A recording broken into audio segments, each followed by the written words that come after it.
Hello, and welcome to Prairie Pulse. Coming up a little bit later in the show, we'll profile an artist from Roseau, Minnesota, Eliza Novacek. But first, joining me now is Patrick McCluskey, I'll say. And he is the editor-in-chief of a new magazine, 360 Review. Patrick, thanks so much for joining us today. Great to be here, thank you. As we get started, tell the folks a little about yourself, maybe your background, where you're originally from, and how you ended up here. Well, I grew up in Canada, which is Ottawa, which is actually south of here, but it's from the northern country. After graduate and undergraduate school, I moved to New York City. I couldn't afford to tour the world, so I went to New York where everybody comes, so I could see it that way. Eventually, I went to journalism school at Columbia University and became a journalist. Wrote a lot about education, wrote a book about a year at a all-boys Catholic high school in Harlem, looking into inner city education and how to educate the poor. I moved back to Canada for a bit to work for the Minister of Agriculture there, and then I was at Loyola University in Chicago, and then out here. So slow wagon train west. Well, with that said, how did you get into the magazine business? Well, as a journalist, I did a lot of long-form journalism, and essentially a magazine is some shorter but often longer articles. When I came out here, there seemed to be a need for exactly that. There's some very good newspapers, but no general magazine. Okay. And, well, with that said, as I flip through this, I mean, it's a wonderful-looking magazine, maybe a little different than what I would traditional magazine, but. So what is 360 Review? Well, we are writing, we're a university, so we have all of this intellectual talent and research and analytic power. So I'm sort of harnessing that to write think pieces and some fun pieces and profiles about issues and people in North Dakota, but also issues and challenges that are affecting us worldwide. But I want to use the talent at the university, as well as some really great outside journalists, to do that. And sort of rooted in North Dakota, but you know, we don't really have to fit into a niche. It's not like we're competing with Atlantic Magazine out here, or that sort of thing. So, you know, it's a magazine looking around. So ergo 360. Okay. Now, how often will you publish it? Twice a year, spring and fall at this point. Spring and fall. And of course, you're working with the University of Mary to get it published. Can you talk about that relationship? Well, I work for the University of Mary in the Public Affairs Department, as does Jerry Anderson, who does the graphics photography, and we're a team putting it together. You know, he's a brilliant photographer and graphic designer, and he's been there 28 years. He knows North Dakota, grew up in Fargo, really understands the university, understands this area, and reads, you know, he's not just doing pictures apart from text. We really work together, figuring out what words and how words and images work together. So I've been blessed with him, and also the university has been very supportive. They haven't told me what to do or not to do. Been very supportive of the need for you know, an in-depth magazine,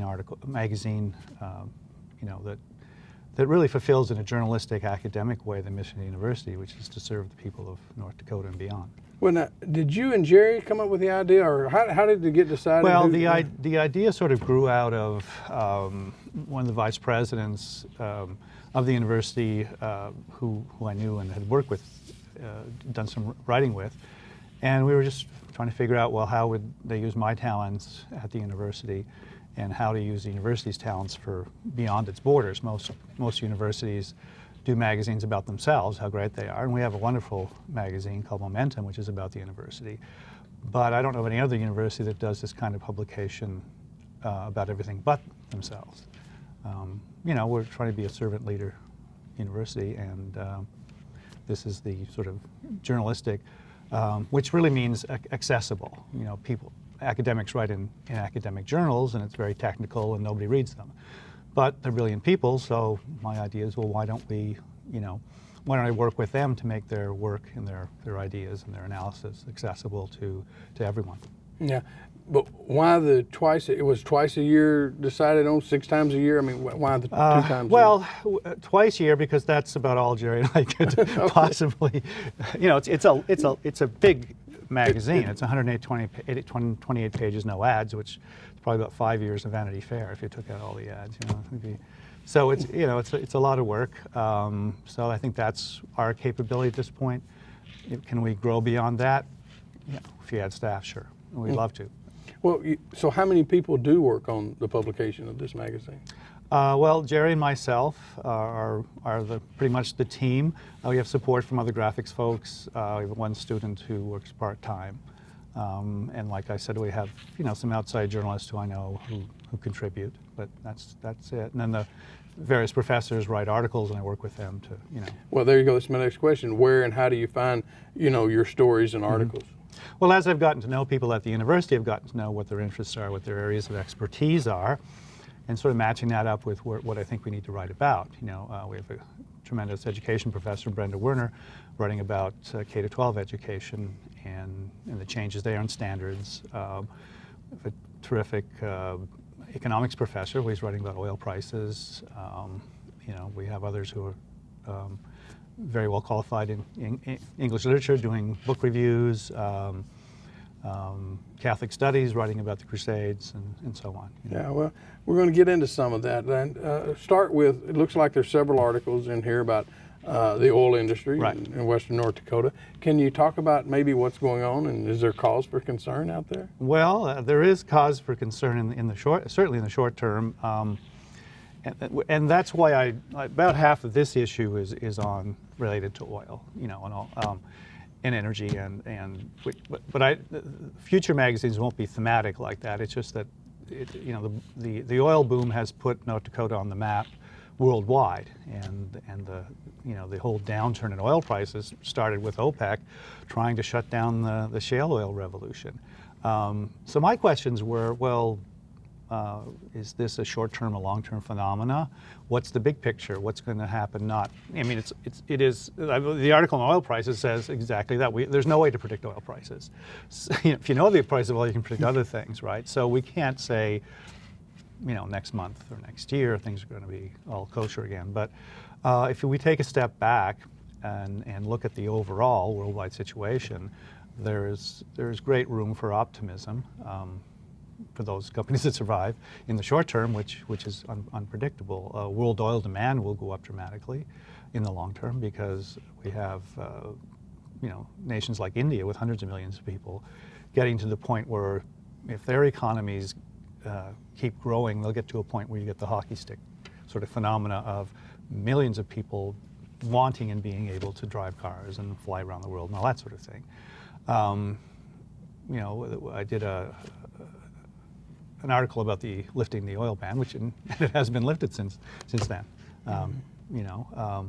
But looking forward with that, what could that bring about for the United States? Well, that could bring about a lot of really interesting, positive things in job growth, manufacturing, and our ability to really sell to markets in Europe and Latin America that we haven't been able to before. Okay. Well, you mentioned, and two interesting articles I saw in here was Alice in Wonderland and the Crusades that you mentioned. Why those for topics? Well, I wanted to do every issue some sort of myth-busting sort of things, and the Crusades is often referred to in very negative terms, especially when we talk about all the stuff going on in the Middle East. As well, people just refer to it. President Obama did it at the last prayer breakfast, sort of drawing a moral equivalency with jihad and the Crusades. Well, which really wasn't a fair comparison at all. The Crusades there were 5 Crusades. It was multifaceted. The original Crusade was quite justifiable. They were reclaiming Christian land that had been Christian for centuries and centuries. There were Muslim forces that were very aggressive. So there's a lot of good reasons to go. Were there atrocities? Sure, on both sides there were atrocities, but those weren't part of the intent. And when there were, the Pope was very much against it and all that sort of thing, against the atrocities. And then there were a lot of strategically interesting facets to it. So it was a phenomenon in history that was important, multifaceted. There were some good things and bad things. but to sort of just denigrate the whole thing is really unfair.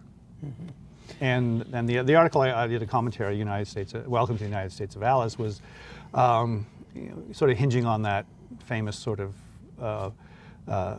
saying about, words can mean just anything we want them to mean. And it is the 150th anniversary of the publication of the book. And I was really getting a kind of appalled recently about how language is misused to justify anything that, from the Affordable Care Act, which is anything but, to, decisions about gay marriage or for example, which whether or not you're for gay marriage or not, the rationale makes no sense, even from the Supreme Court. So I was going through a number of these sorts of things, how language has become, and logic has just become so like a shuffled deck, Mm-hmm. Well, also see there's some religious articles as well. Can you tell us about this aspect Sure. of the magazine? Well, the University of Mary is Catholic. It's Christian, Catholic, and Benedictine. We don't hide from that identity. We're probably maybe half the students and a lot of the faculty are not Catholic, many Lutheran, but we are a Christian university. And there are even non-Christians there, of course. But we're not hiding from that. We're not pounding people over the head with it. It's not emphasized, but it is important. So it's part of what we're covering. We're covering faith as well as culture and everything else. Being Benedictine, I wanted to have an article in that tradition every issue. I mean, the Benedictine tradition goes back to the 5th century, and it's very much through the Benedictines that we have the universities and how the Western civilization was saved during the Dark Ages and so on. And Saint Hildegard is someone that a lot of people who are religious and non-religious appreciate, and she was very much the early feminist sort of people, and very, very interesting. And it's a long tradition, very fascinating tradition. Whether or not you're in the least bit interested in religion, it's a fascinating tradition that I think everybody will find good things from. Also, an article in here, about the recent spat of documentaries about the Bakken, and some of them are award-winning, been played at the Fargo Film Festival. Why is it that the Bakken is such fertile ground for filmmakers? Well, it's kind of like the last of the Western frontiers. How many people in the United States have been to North Dakota? It's in the country, but it's kind of unknown in a lot of ways. The movie and the series Fargo has kind of brought it to public attention, and the Bakken is an oil boom. I mean, if you look at a map of increases in median income in the country, only in the very few spots in the country have had an increase and sort of an economic boom overall than North Dakota. It's kind of powered a lot of the positive news in the country. Plus, it's exciting, going out there and finding all this oil. It makes for good visuals. I mean, to see the flare gas and the sun. I mean, and then all of the roughneck, sort of wildcat, or not wildcats, but that sort of phenomena. It's just like frontier town. It's just really interesting to consider, and the importance of the shale revolution, which like Mark Mills, who's at the Manhattan Institute, a friend of mine, writes about. It's profoundly, it's the third revolution in energy. It profoundly affects everything going forward with the technology and the long-term benefits in terms of natural gas and oil. It's a very profound thing worldwide. Mm-hmm. But North Dakota, as you write, doesn't help or support the film industry, or a film industry here. Hence, the TV series Fargo is shot elsewhere. Mm-hmm. Even recently, the legislature decided not to set up a film commission again. Do you have a reaction to that? Well, I think it's a mistake. I mean, stories will be told about North Dakota. The question is who's going to tell them. And people, since I've come here, I've heard it many, many times. People saying that outside journalists, documentarians, filmmakers come into the state, sort of parachute in, tell the story that often that they think is there without really getting the authentic voices of North Dakotans and understanding the situation and leaving. Well, but part of the problem is we don't support our own folks doing it, or people who've lived here for a while, or at least take the time, and other places have done it quite successfully. I mean, why is a lot of the show Fargo shot in Alberta? Well, because they have a great program, So you end up with all these movies shot in Canada and for TV shows, which is a great economic benefit, and you get to grow your own industry. So now I've noticed, having grown up in Canada, that it used to be they were attracting all these American companies to come in and do it. Now there's a lot of Canadian stuff that's really good, when it was terrible before. So it has a long-term benefit of economic, cultural, social, it really, really helps. Okay. How long did it take you to put this publication together? Well, we started working on it a little over a year ago. We had to create what's it going to be? What's the name? How is it going to look? The layout, all that sort of thing. So there's a lot of, that sort of thing. Well, but can you tell us about some of the interesting people or stories you have from this, or from creating the publication? Yeah. Well, one of the articles that I've gotten the most positive feedback is Sam Friedman's article about Father Brian Gross up in Watford City. Sam was my mentor at Columbia University, and he's the religion columnist at the New York Times, and I went up with Sam and met him there because I wanted to show him around a bit, and he was doing a story about Father Brian, who's a young priest from Bismarck who was out in the Bakken dealing with all the social problems and all the changes in Watford City. It's a fascinating article about the people there, and Father Brian, very dynamic and really, struggling, but also the joy of really helping a lot of people. And Sam's insights were terrific. And all the people in the article, fascinating people. I heard you say no ads, because as I've looked at no ads. So how are you funding the project? How will you keep it going? Well, for the most of the cost of the project is my salary and Jerry's salary. We have this terrific printer, and publication costs are not massively high, surprisingly.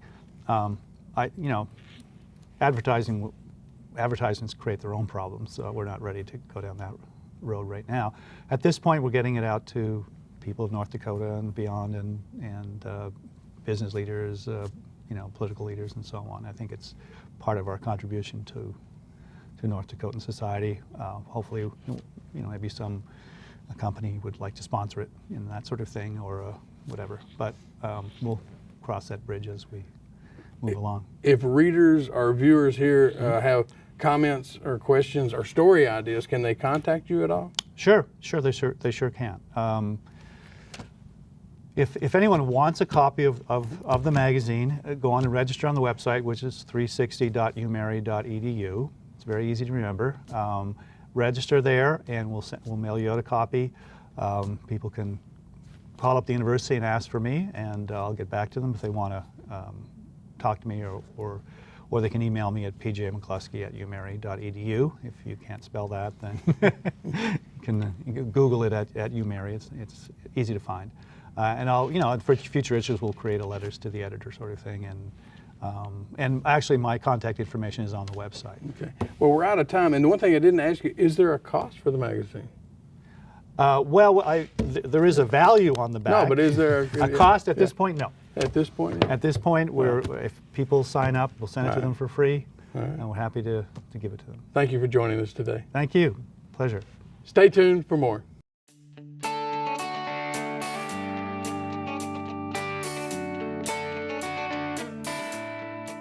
Elisa Novacek Olsen's interest in fiber arts stems from her love of history, specifically the role of women throughout the years. She takes pride in creating a piece of clothing from the fiber that comes from the animals she raises on her ranch in Roseau, Minnesota.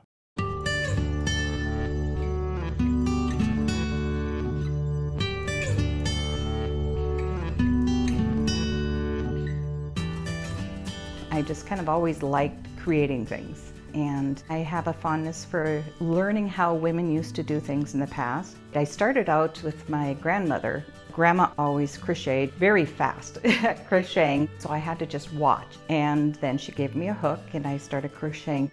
Well, today I kind of dabble in a little bit of everything. I've learned spinning now. I've done that for about 5 years and I love it. When you do spinning, you make your yarn, so you need fiber for it. And that's very difficult to find. So I started thinking, well, all my life I've lived with animals. We have cattle, we have horses. So I got a few alpacas. And that's where I started working with the fiber, is my need for wanting to have accessible fiber and to know what I get. And the most fun part is that I get to raise it myself like people did in the past. You have to admire how people did things in the past because they were not a wasteful people. They've used bone, they've used antler, they used all the pieces of the materials that they used for other purposes. The animal skins. People just started working with the fibers with their hands, and they started twisting, and then they used sticks and rocks to help with the twisting to make it go faster. And when you're making yarn that way, it's a slow process. So your yarn that you make is shorter lengths of yarn. That's probably where null binding came in, because its uniqueness is that you work it with one needle and you work with short lengths of yarn. We find that null binding has been well over 10,000 years ago that people were using it. That was maybe one of the first ones besides spinning.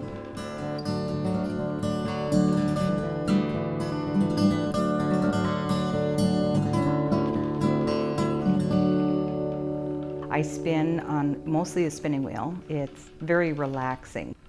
I always love working with something that's old and it has been used in the past. One of my favorites then is my husband's great-grandma's wheel. That's a fun one to spin on. It's a little bit different. It's quite small, but it's a special one. I have a great wheel. The great wheel was invented somewhere around 1250, so it was in the early Middle Ages. For a good portion of history, the great wheel was the wheel that was used up until about the late 1700s, early 1800s. The great wheel doesn't have the treadle like you see on most wheels. It doesn't have the flyer. It has a spindle. So like many other objects, there's different inventions that come along the way that made things more efficient. And that's where you see the Saxony wheel, when the flyer and the treadle were invented. The flyer wheel has a different system than what a spindle is. The flyer wheel has a bobbin on it that goes around, and it had a lot of benefits to it. It was faster, easier to fit it in the house. And then after the flyer came the trendle, so you didn't have to use your hands so much. When you're using your hands, one has to be on the wheel to keep it going, and one is to draft your fiber out.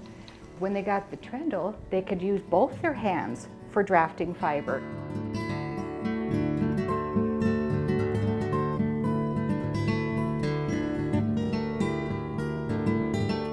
Working with the fiber, it has special meaning for me. I enjoy history. I especially have a fascination in learning how women did things in the past. I don't think a person really realizes how much they did, and the skill and the talent that they had, and the time invested in things that they did for their families until you actually sit down and do some of it.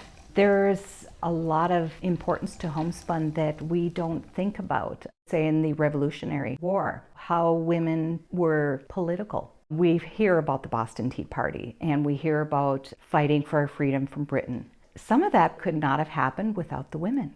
Women refusing to use tea, and one of the big things is women refused to purchase things from Britain. It was very patriotic for women to sit at home and spin their own yarn, make their own clothing, and not purchase it.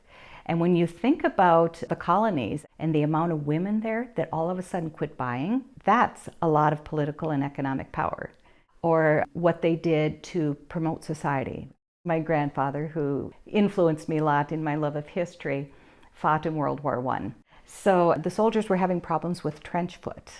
And I remember him telling these stories about socks. And he said, "Oh, those trenches, you're always wet, you're always cold." And he said, if you didn't have enough socks, you'd have to roll your socks up and put them under your armpits just to kind of dry them so you can put them back on. Well, the problem was that the women were hand knitting most of these socks.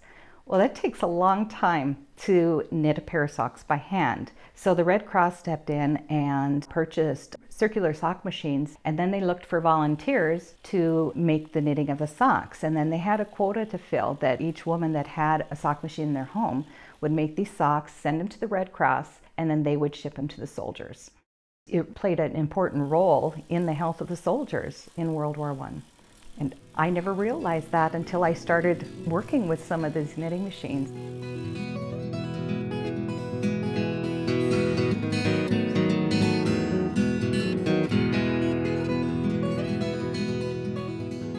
I like to do things the way that they have been and try to preserve the old traditional ways and try to remember when you work with these things, who did it in the past, why they did it, how they come up with it, the purposes for the things that they did, and just preserve the history that come along with all these things.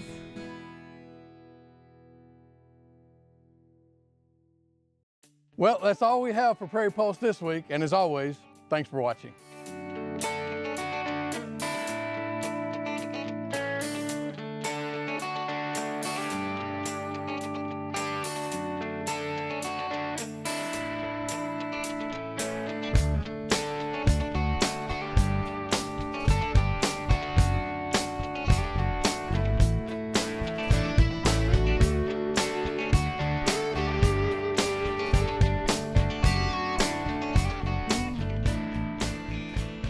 Funding for Minnesota Legacy programs are provided by a grant from the Minnesota Arts and Cultural Heritage Fund, with money from the vote of the people of Minnesota on November 4th, 2008. And by the members of Prairie Public.